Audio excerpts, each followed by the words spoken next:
Gandhi hospital అనగానే ప్రజల్లో భయం పోయిందా, నమ్మకం వచ్చిందా? ముఖ్యంగా ప్రభుత్వ హాస్పిటల్కి వెళ్ళాలంటే ప్రజల్లో భయం తప్పదు. కానీ ప్రైవేట్ హాస్పిటల్కి వెళ్ళాలంటే డబ్బులు సరిపోవు. తప్పదు అని ప్రభుత్వ హాస్పిటల్కి వెళ్లాల్సిన పరిస్థితి. ఇంతకీ గాంధీ హాస్పిటల్లో పరిస్థితి ఏంటి? వైద్యం ఎలా అందిస్తున్నారు? ప్రజల్లో ఇంకా గాంధీ హాస్పిటల్ అంటే భయం ఉందా, పోయిందా? గాంధీలో ఎలాంటి డెవలప్మెంట్స్ అయ్యాయి అనే డౌట్స్ క్లియర్ చేయడానికి గాంధీ ఆసుపత్రి సూపరింటెండెంట్ డాక్టర్ రాజారావుతో మా ప్రతినిధి కావ్య ఫేస్ టు ఫేస్. వైద్యం నారాయణ హరి అంటే వైద్యులు దేవుడితో సమానం అంటారు. తొలి జన్మ తల్లిదండ్రులు అందిస్తే మళ్ళీ జన్మ మాత్రం ఆ వైద్యులు అందిస్తారు. అలాంటి వైద్యులు సేవలు అందించే దేవాలయాలు, హాస్పిటల్స్. పేద ప్రజల కోసం సర్కార్ అనేక హాస్పిటల్స్ ని ఏర్పాటు చేసింది. ఆ సర్కార్ హాస్పిటల్స్ లో పనితీరు ఏ విధంగా ఉంది, వైద్యులు సేవలు ఎలా అందిస్తున్నారు?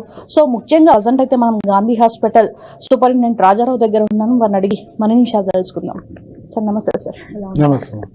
సో ముఖ్యంగా అది సామెత కాదు, నిజమే అనుకోవచ్చు, వైద్యులు దేవుడితో సమానం అని చెప్పేసి. సో ముఖ్యంగా గాంధీ హాస్పిటల్లో వైద్యం ఎలా అందిస్తున్నారు? అంటే మన గాంధీ హాస్పిటల్లో అఫీషియల్ బెడ్స్ మనకి 1000 బెడ్స్ దాకా ఉన్నాయి, 1012 బెడ్స్. కానీ ఆక్యుపెన్సీ మనం ఎప్పుడు చూసినా కూడా 150 to 160% ఆక్యుపెన్సీ ఉంటుంది. సో ఇక్కడ అన్ని రకాల స్పెషాలిటీ, సూపర్ స్పెషాలిటీ వైద్యం అందుతుంది. సో ఇప్పుడు మనకి మనం చూసుకుంటే ఈ కోవిడ్ వచ్చిన దగ్గర నుండి కూడా మీరు వినే ఉంటారు, ఈ స్టేట్ మొత్తానికి కూడా major stake of the burden తీసుకున్న హాస్పిటల్ గాంధీ హాస్పిటల్. ఇది ఎట్లా సాధ్యము? మనకి ఇంత గవర్నమెంట్ నుంచి చాలా సపోర్ట్, అంటే ఇన్ఫ్రాస్ట్రక్చర్ వైజ్ కానివ్వండి, ఎక్విప్మెంట్స్ కానివ్వండి, అసలు ఇది ఉంది ఇది లేదు అని లేకుండా అన్ని రకాల ఎక్విప్మెంట్స్ కానివ్వండి, అన్ని రకాల ఇన్ఫ్రాస్ట్రక్చర్, మెడిసిన్స్ అన్ని కూడా రౌండ్ ద క్లాక్ ఫ్రీగా ఇప్పించే విధంగా, అంటే మెడిసిన్స్ ఒక్క మెడిసిన్ కూడా బయటకు రాయకుండా, డిశ్చార్జ్ అయ్యేటప్పుడు కూడా నెల రోజులకు సరిపడా మందుల్ని, అంటే డాక్టర్స్ ఎన్ని రోజులు రాస్తే అన్ని రోజులు, 10 రోజుల, 15 రోజుల, నెల రోజుల,